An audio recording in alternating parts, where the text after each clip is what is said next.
China war of 1962 ये पढ़ेंगे आज हम। India China war of 1962। सबसे पहले इंडिया चाइना वॉर और इंडिया चाइना रिलेशंस भी मैं आपको कवर कराने की कोशिश करूंगा कि आखिरकार भारत और चीन के संबंध है कैसे। हम ये भी कोशिश करेंगे कि हम ये भी समझ पाए इंडिया चाइना रिलेशंस कैसे हैं अभी। क्लियर है? तो पहले इसकी थोड़ा सा हम बैकग्राउंड सेट कर लेते हैं। इंडिया और चाइना के बारे में मैं आपको बता देता हूं। जैसा कि आप लोग देख पा रहे हो, इंडिया और चाइना वॉर कब हुआ था? 1962 में। भारत को आजादी सन 1947 में मिली थी और चाइना को 1949 में। ठीक है, वहां पे गृह युद्ध चल रहा था। दूसरे विश्व युद्ध का अंत 1945 में हुआ था। सेकेंड वर्ल्ड वॉर 1945 में एंड हुआ था। उसके बाद 1947 में इंडिया आजाद हुआ और 1949 में चाइना आजाद हुआ। दोनों की स्थिति उस समय एक जैसी थी। अगर मैं हिस्ट्री में जाके बात करूं तो 2-3 हजार साल पहले से, ऐसा नहीं कि इंडिया और चाइना के रिलेशन दूसरे विश्व युद्ध के दौरान ही रहे या 100-200 साल पहले से रहे। इंडिया और चाइना के रिलेशन हमको 2 से 3 हजार साल पहले से कुषाण वंश के समय से ही मिलते हैं। हिंदुस्तान में एक वंश रहा था जिसका नाम कौन सा था? कुषाण वंश। कुषाण वंश के समय से ही भारत और चाइना के रिलेशन दिखते हैं। उसका एक मेन कारण क्या था? बौद्ध धर्म। एक मेन कारण क्या था इंडिया और चाइना के रिलेशन का? बौद्ध धर्म था। समझ में आ गया? चाइना से अनेक लोग आते थे बौद्ध धर्म के बारे में पढ़ने के लिए और वापस जाते थे तो अपने साथ बहुत सारी बौद्ध धर्म की शिक्षाएं वापस लेके जाया करते थे।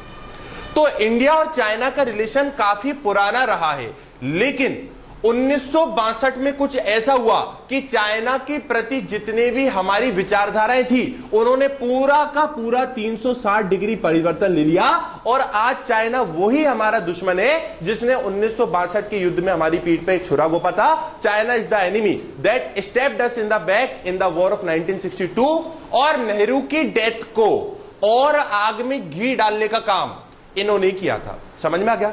1962 से पहले 1954 में एक एग्रीमेंट हुआ था जिसका नाम क्या था? पंचशील एग्रीमेंट। इसकी डेट क्या थी?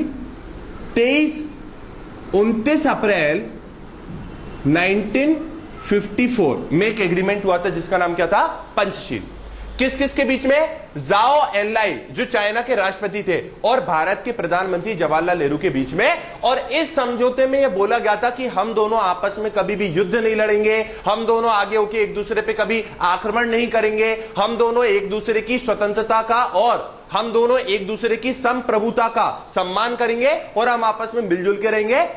इससे पहले भी 1950 में चाइना ने भारत से एक और प्रॉमिस किया था। 1950 में हुआ क्या था?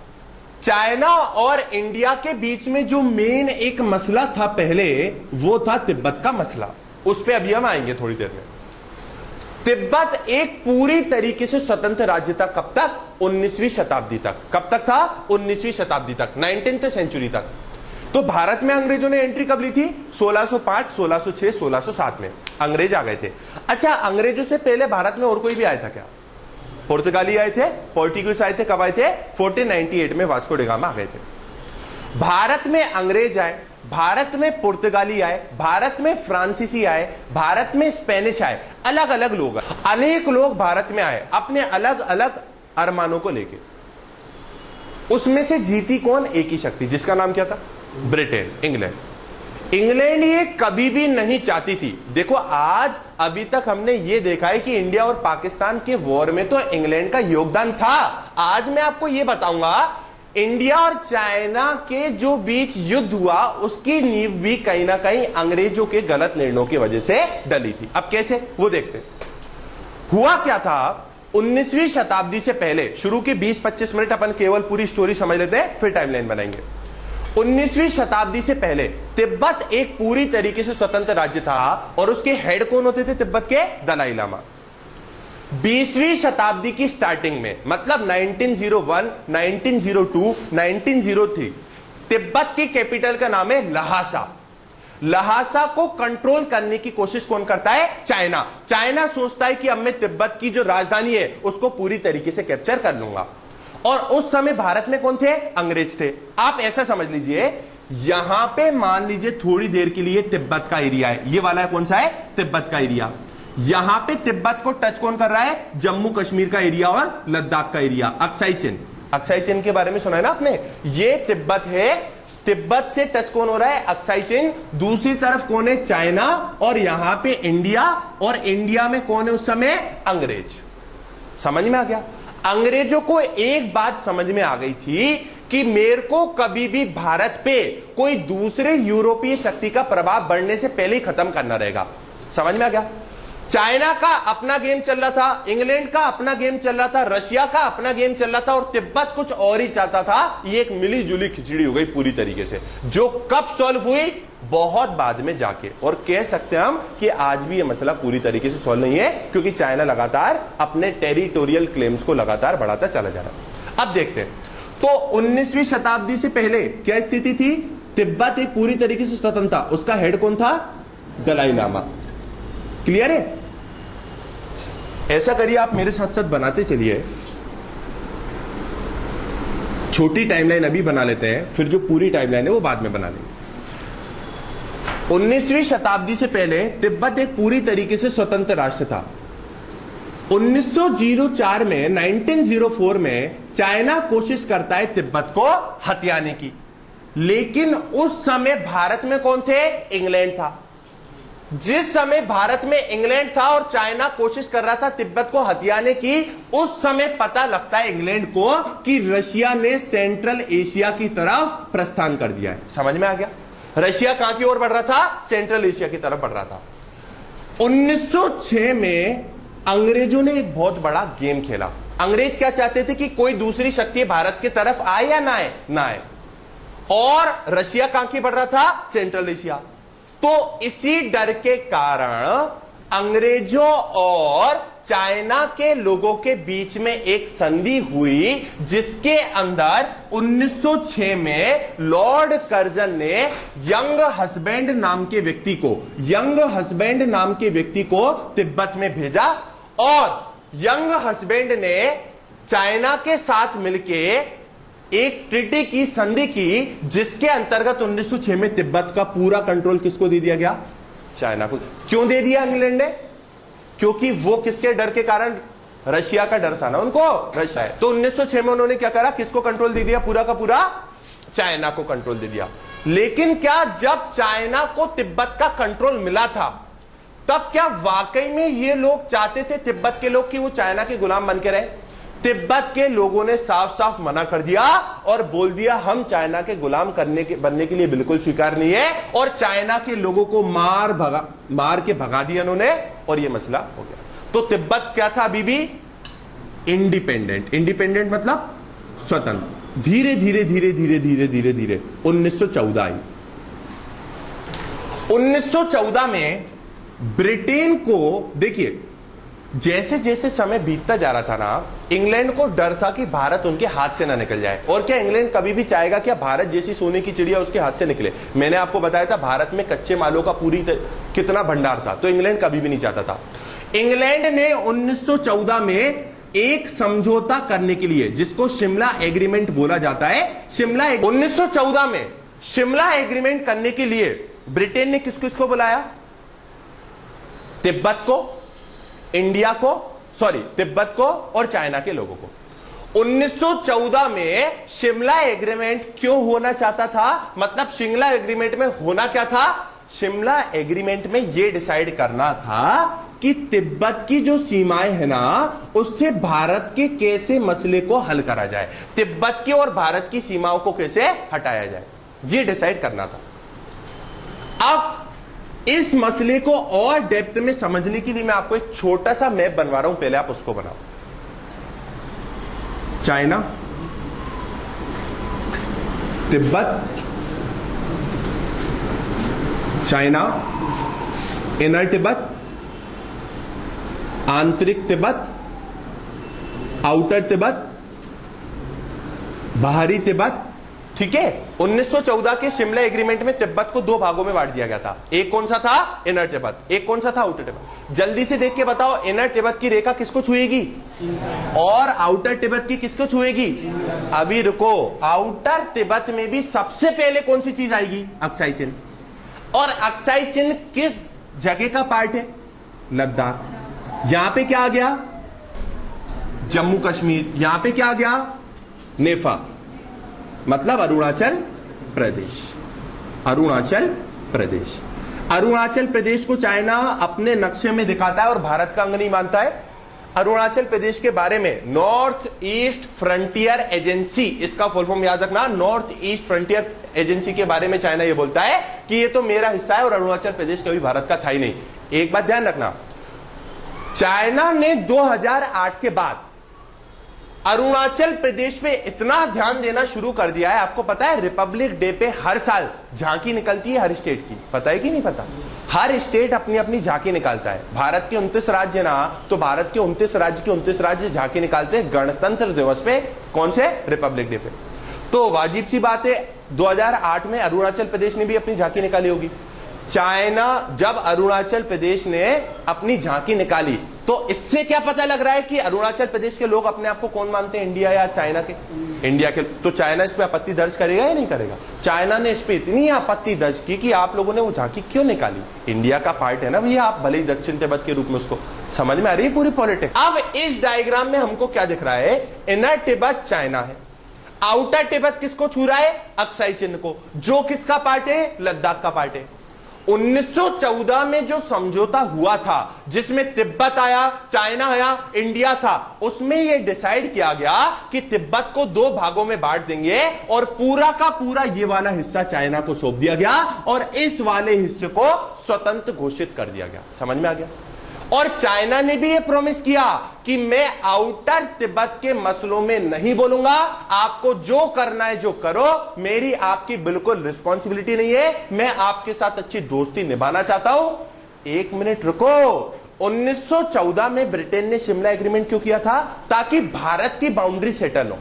भारत की बाउंड्री सेटल करनी थी ना, मेन जो चीज करना था वो भारत की बाउंड्री तो सेटल हुई नहीं। आपने तिब्बत को दो भागों में बांट दिया, आपने ये भी बता दिया इनके बीच में ये रेखा है, आपने ये भी बोल दिया इनर तिब्बत किसको मिलेगा? चाइना को मिलेगा, आपने ये बोल दिया आउटर तिब्बत किसको छू रहा है, लेकिन इन दोनों के बीच की रेखा का उतना स्ट्रांग नहीं हो। समझ में आया? विवाद का कारण क्या था और अंग्रेजों की इसमें कैसे योगदान रहा? इनके बीच तो हो गया, ये बाउंड्री तो हो गई, ये तिब्बत, ये चाइना को तो सौंप दिया गया, आउटर तिब्बत को स्वतंत्र घोषित कर दिया गया, लेकिन इनके बीच में जो पहाड़ियां थी ना, उनको ही मान लिया गया इनके बीच की बाउंड्री और उस लाइन को बोला गया मैकमोहन लाइन। मैकमोहन रेखा किन दो देशों के बीच में? इंडिया और चाइना। कब हुई मैकमोहन रेखा? 1914। 1914 में कब? शिमला एग्रीमेंट। तो आज जो हमारा विवाद है, क्या चाइना आज मैकमोहन लाइन को मानता है? क्या चाइना साफ इनकार करता है कि मैं चाइना मैकमोहन लाइन को इंपोर्टेंट कंसीडर नहीं करता हूं, इंडिया की मर्जी जो पड़े वो करे। चाइना इस पे, मैंने आपको बताई थी इंडिया की डिप्लोमेसी हमेशा फेल होती है, कल बताया था मैंने आपको इंडिया की कूटनीति। आप क्या अभी मेरे को कोई ऐसा नाम बता सकते हो क्या डिप्लोमेसी में जो हमेशा भारत की डिप्लोमेसी में सक्सेस हुआ है? और वही ऐसे व्यक्ति हैं जिन्होंने भारत को वर्तमान स्वरूप दिया है जो आज भारत है, जिनकी डिप्लोमेसी हमेशा सक्सेस हुई है। कोई ऐसा हिस्टोरिकल पॉलिटिकल लीडर, कोई ऐसा राजनेता इतिहास का आप बता सकते हो? सरदार वल्लभ भाई पटेल। एक्सीलेंट, बहुत बढ़िया। मसीह बात मनवाओ। कैसे? मोदी जी की डिप्लोमेसी। कैसे? मोदी जी ने पिछले कुछ दिनों में अपनी डिप्लोमेसी को आगे बढ़ाते हुए उन पे सांप्रदायिकता और हिंदू धर्म का समर्थक के रूप में आरोप लग रहे, उसके बावजूद भी उन्होंने डिप्लोमेसी खेली है। कौन सी डिप्लोमेसी? जब भी मैं कोई भी विदेश यात्रा करूंगा तो सबसे पहले उसके धार्मिक स्थल पे जाऊंगा। अब ये धार्मिक स्थल क्या है सर? कल्चर मोदी जी पकड़ क्यों रहे कल्चर को? वो क्यों पहले टोक्यो नहीं गए, वो पहले क्यों क्योटो गए? श्रीलंका में गए तो सबसे पहले उसकी धार्मिक राजधानी में क्यों पे गए? पहले वो बीजिंग में क्यों नहीं गए? चाइना में उसकी जो राजधानी है वहां पे क्यों गए जहां पे उसका कल्चर है? क्यों? आखिरकार ये डिप्लोमेसी क्या है मोदी जी की, ये हम पकड़ नहीं पा रहे। सिंपल सा आंसर है, जब भी आप हार्ड पावर सॉफ्ट पावर, दो चीजें होती है, कौन कौन सी? Hard power soft power. Hard power मतलब बंदूक के दम पे डराना, बंदूक के दम पे प्रभावित करना। सॉफ्ट पावर मतलब कल्चर की दम पे प्रभावित करना। एक बात बताओ आप मेरे को, जब मोदी जी जाएंगे चाइना में, जापान में, या श्रीलंका में, या म्यांमार में, या मंगोलिया में, वो जब वहां पे जाके वहां के कल्चर को फॉलो करेंगे, वहां के इतिहास का सम्मान करेंगे, अपने इतिहास का सम्मान करेंगे, एक प्राइम मिनिस्टर की दूसरे लोगों के बीच में कितनी बेहतरीन छवि बनेगी आप सोच भी नहीं सकते। श्रीलंका में गए, इससे होगा क्या अभी बताता हूं। श्रीलंका में गए, मान लीजिए जापान में गए, जापान में जा रहे हैं, जापान के लोगों को संबोधित कर रहे हैं, उनकी धार्मिक राजनीति, उनकी सारी चीजों का संबोधन करते हैं, उनको सम्मानित करने से भारत को क्या मिलेगा? ये डायरेक्ट मोदी जी उस देश के राजनीति से नहीं, उस देश के लोगों से भी संपर्क स्थापित कर रहे हैं। कल को वही खबर मीडिया में आएगी तो हमारे देश की पॉजिटिव छवि बनेगी या नेगेटिव छवि बनेगी? पॉजिटिव छवि। फिर क्या होता है, जब कल्चर से कल्चर का मिलान होता है ना, तो गवर्नमेंट के ऊपर प्रेशर बनेगा जापान की कि इंडिया तो एक अच्छा देश है, आप यहां पे एफडीआई, और इससे क्या होगा, जितने भी जापान के इन्वेस्टर हैं वो भी इंडिया में इन्वेस्ट करना पसंद। तो समझ में आ रहा है सॉफ्ट पावर कितनी जरूरी होती है। हार्ड पावर से ज्यादा सॉफ्ट पावर जरूरी होती है। यह होती है डिप्लोमेसी, कूटनीति, कि आप काम भी हो जाए आपका, आप बंदूक की नोक पे डराओ भी ना सामने वाले को, पूरा काम भी हो जाए। अब डिप्लोमेसी से हटके हम आते हैं तो 19वीं शताब्दी से पहले तिब्बत किसके हाथ में था? अब स्पीडली बढ़ेंगे। 1914 से पहले किसके हाथ में था तिब्बत? चाइना के हाथ में नहीं, तिब्बत एक स्वतंत्र था और दलाई लामा उसके राजा थे। 1904 में कौन बढ़ रहा है इंडिया की तरफ? रशिया।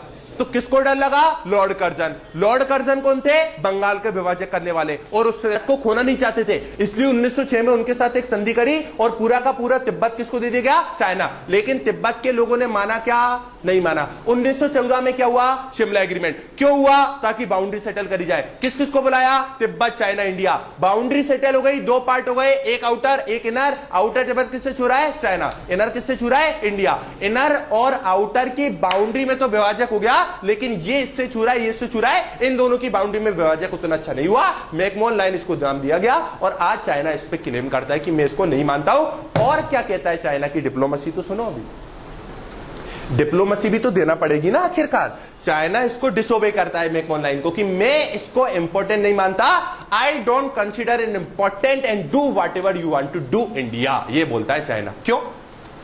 चाइना की डिप्लोमेसी उस पर यह है, 1914 में जब शिमला एग्रीमेंट हुआ था, जब ये लाइन खिंची थी, तब मैं इंग्लैंड की बराबरी में बहुत कमजोर था और इंग्लैंड ने मेरा 35,000 स्क्वायर मीटर से ज्यादा, स्क्वायर माइल से ज्यादा हिस्सा तो इंडिया को दे दिया। उस समय में बहुत कमजोर था। देखो, युद्ध आप लड़ रहे हो, सब देश देख रहे हैं, तो कम से कम एक बहाना भी तो देना पड़ेगा ना विश्व को। बहाना भी तो, कम से कम आपके क्या बोली, मैं इंग्लैंड के सामने बहुत कमजोर था, मेरे आधा ज्यादा इन दोनों के बीच का। और आउटर तिब्बत को कौन छूता है भारत का? अक्साई चिन्ह। और अक्साई चिन्ह किसका पार्ट है? लद्दाख का। आ रहा है समझ में? ले लद्दाख का पार्ट है। और इस पे ही चाइना बाद में अटैक करेगा। आउटर तिब्बत चाइना का हो जाएगा और आउटर तिब्बत से लगा अक्साई चिन्ह भी चाइना का हो जाएगा 1962 में। पूरा मैप समझ में आ गया? पहले ये था, फिर ये हुआ। लेकिन अभी 1914 हो गई, तीनों के जो भी लोग थे उन्होंने इस मैप पे साइन कर दिया कि हम इस मैप को मानने के लिए तैयार हैं, और आउटर इनर तिब्बत किसका पार्ट हो गया? चाइना। अब धीरे धीरे धीरे धीरे समय बढ़ा, ऐसे ही चलते चलते चलते चलते चलते चलते चलते 1933 आ गई। क्या आ गई? 1933। 1933 में चाइना में पार्टी कौन थी? KMT, Kuomintang. कौन थी? Kuomintang, KMT party. क्या था? ये स्वतंत्र घोषित। चाइना ने बोला मैं आप पे आक्रमण नहीं करूंगा, इनर तिब्बत चाइना का हिस्सा हो गया। लेकिन एक बात ध्यान रखना, इनर तिब्बत चाइना का तो हिस्सा बना दिया गया, लेकिन इनको स्वतंत्रताएं भी दी गई थी। 1933 में चाइना ने आते ही बोला, केएमटी पार्टी ने, कि आज से जितना भी तिब्बत का हिस्सा है उस पे मेरा अधिकार है। तिब्बत की आर्थिक नीति भी मैं ही बनाऊंगा, तिब्बत की विदेश नीति भी मैं ही बनाऊंगा, तिब्बत में मिलिट्री भी मैं ही तैनात करूंगा, तिब्बत को मैं धर्म की स्वतंत्रता देता हूं, बाकी सारी चीजें मैं ही डिसाइड करूंगा, तिब्बत अब मेरा ही हिस्सा है, अब कोई स्वतंत्रता नहीं है। यह बात दलाई लामा को बहुत बुरी लगी और दलाई लामा 1914 में जो हुआ था, इसको बांटा गया था, उससे खुश नहीं थे। अब केएमटी पार्टी पूरा कंट्रोल करना चाह रही है तिब्बत को, लेकिन उस समय चाइना ने भूल कर दी, क्योंकि चाइना उस समय विश्व युद्ध में घिरा हुआ था। चाइना और जापान के बीच में क्या चल रहे थे उस समय? युद्ध। तो दलाई लामा ने इसका फायदा उठाया और अब दलाई लामा ने दोनों तिब्बत को स्वतंत्र घोषित कर दिया और बोल दिया, भाड़ में गया शिमला एग्रीमेंट, मैंने अपने तिब्बत को हिस्सों को स्वतंत्र घोषित कर दिया है। आज हम चाइना से पूरी तरीके से स्वतंत्र थे, लेकिन तिब्बत को यह पता नहीं था। चाइना ने भी इतना ज्यादा ध्यान नहीं दिया उस समय, क्योंकि चाइना उस समय किसके साथ उलझा हुआ था? जापान के साथ। अब तिब्बत सोच रहा है मैं स्वतंत्र हूं, तिब्बत को यह पता ही नहीं है जिस दिन चाइना आजाद होगा उस दिन से मेरे पीछे पड़ेगा। और हुआ ही है, चाइना 1949 में आजाद हुआ, 7 अक्टूबर 1950 को चाइना ने तिब्बत पे कब्जा कर लिया है, समझ। तो मात्र 17 साल बाद यहां पे पॉलिटिक्स पूरी चेंज होने वाली है। और अब आगे बढ़ते 1947 पहुंच जाए। 1947 में भारत आजाद, हैप्पी इंडिपेंडेंस टू यू। उसके बाद 1949 चाइना आजाद, happy independence day to China. 1 जनवरी 1950 आई, 26 जनवरी को हमारा कॉन्स्टिट्यूशन लागू हुआ। 1 जनवरी 1950 जब आई तो आखिरकार ये तो सोचना पड़ेगा अपन को कि इंडिया क्या चाहता है, तिब्बत स्वतंत्र रहे या चाइना का पार्ट रहे। अभी तक ये नहीं पता करा। इंडिया ये चाहता था कि तिब्बत, पूरा का पूरा तिब्बत स्वतंत्र रहे। क्यों? दो देशों के बीच में, दो बड़े बड़े देशों के बीच में छोटे छोटे पिद्दी राज्य होते हैं, उनको बोला जाता है बफर स्टेट। क्या बोला जाता है उनको? Buffer state. तो तिब्बत इंडिया और चाइना के बीच में क्या है? Buffer state. बहुत बार इतिहास में ये बफर स्टेट है ना, ये इन दोनों के युद्ध ना होने का कारण बनती है। अगर ये तिब्बत पूरी तरीके से स्वतंत्र होता, इंडिया चाइना में युद्ध ही नहीं होता ना, बफर स्टेट ये तो घुस ही नहीं पाते ना ये। तो इंडिया चाहता था कि तिब्बत पूरी तरीके से स्वतंत्र रहे, इसलिए चाइना को उसने ऑर्डर दे दिया इंडिया ने कि मैं आपसे ये आग्रह करता हूं। याद आ रहा है कल का सेवे मीटिंग याद आ रहा है? पूरी चीज को रिलेट करना। आग्रह करता हूं कि आप अपना मसला तिब्बत के साथ अच्छे से शांति से हल करें। बिल्कुल, चाइना ने इंडिया की बात का सम्मान रखा। चाइना ने 1950 में जनवरी को बोला, जाओ एनलाई, चाइना के बाद में बने राष्ट्रपति, उन्होंने बोला, के एम पन्नीकर एक व्यक्ति थे, भारत के राजदूत थे, उनको बुलाया। जाओ एनलाई और के एम पन्नीकर की मीटिंग हुई। उसमें जाओ एनलाई ने प्रॉमिस किया, मैं आपको यह वादा करता हूं, मैं भारत के आसपास की जो बाउंड्री है उस पर टेंशन क्रिएट नहीं करूंगा और मैं तिब्बत से लड़ने के लिए मिलिट्री का यूज नहीं करूंगा, शांतिपूर्ण अपनी वार्ता को खत्म करूंगा, इस मैटर को मैं शांति से हल करूंगा। कब प्रॉमिस किया?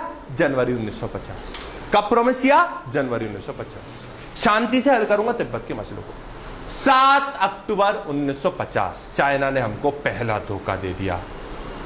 तिब्बत पे भयंकर बड़ा आक्रमण हुआ, पूरा का पूरा तिब्बत चाइना के कंट्रोल में आ गया। India shocked, China rocked. India shocked and China rocked. China betrayed India. China ने इंडिया को धोखा दे दिया।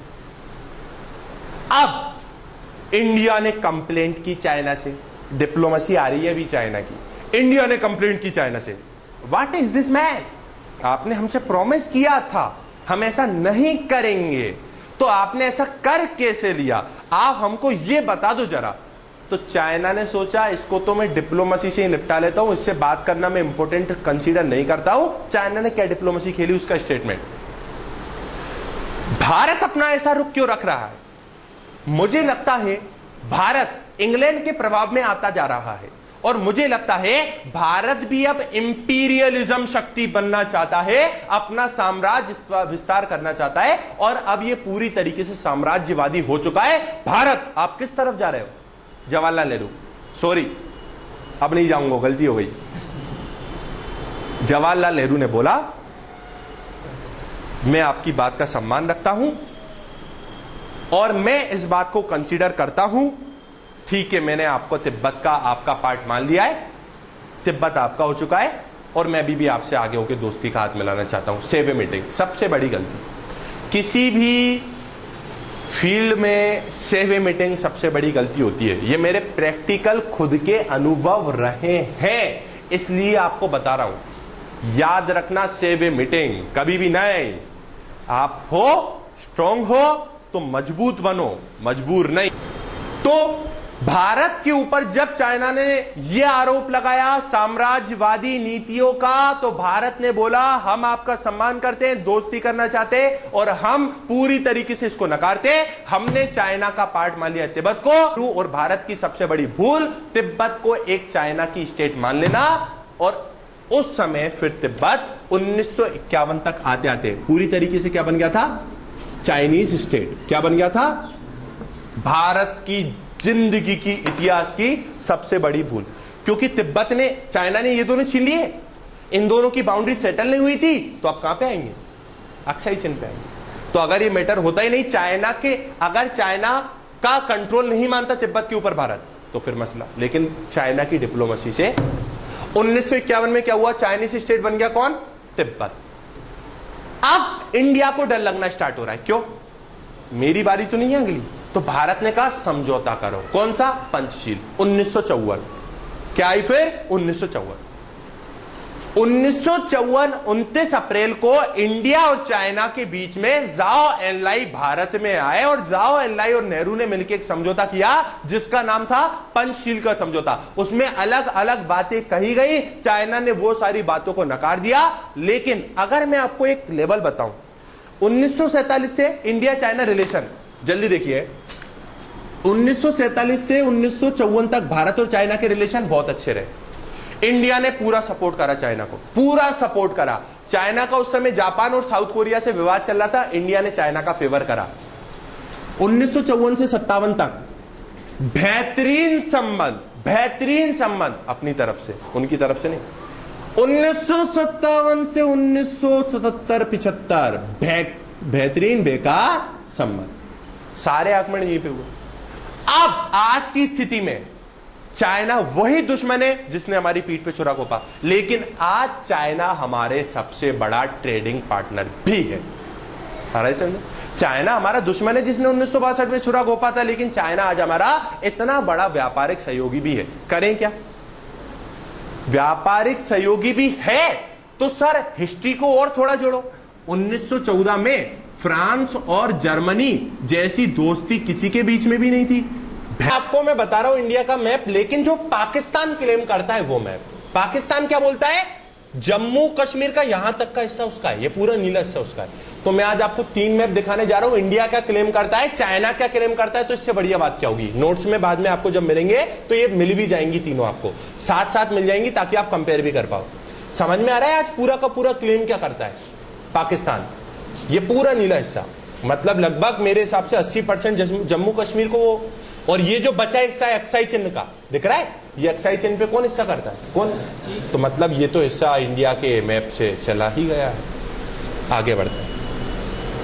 तो चाइना का दिख रहा है आपको, ये पूरा का पूरा तिब्बत चाइना के कंट्रोल में। ये है अरुणाचल प्रदेश, क्या है ये? और इसको चाइना ने क्या बोला है?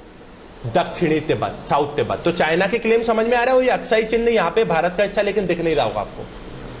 समझ में आ गई? अब अगले पे आओ, इंडिया क्या क्लेम करता है? इंडिया पूरा जम्मू कश्मीर क्लेम करता है, इंडिया अरुणाचल प्रदेश भी क्लेम करता है।